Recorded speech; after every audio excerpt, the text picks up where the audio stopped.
This daily market report is made just for you by BrightRock, the first ever needs-meshed life insurance that changes as your life changes.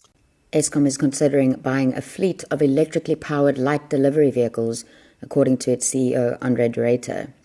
We buy hundreds of light delivery vehicles every year, and we would like to explore the opportunity to pivot the motor industry to electric vehicles by using our own demand for locally manufactured EVs to enable investment.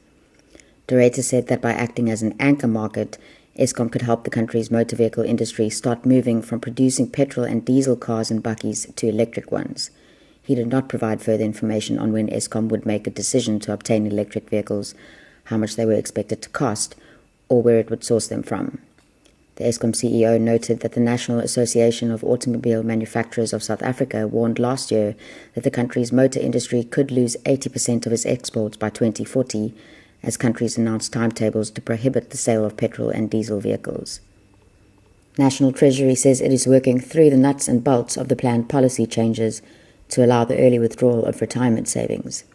It said the aim is to ensure the preservation of funds so that most of the money saved for retirement is actually kept for retirement. South African households are already not saving enough, and giving too much freedom with the policy could be disastrous. Despite this, it acknowledged there are times when emergency funds are needed, but withdrawals have to be limited. Public services unions are unhappy about potentially being excluded from the policy. The ANC runs the risk of failing to register its candidates to contest this year's municipal elections by the August 23rd IEC deadline, as staff refuse to work overtime and at weekends due to outstanding salaries and other benefits.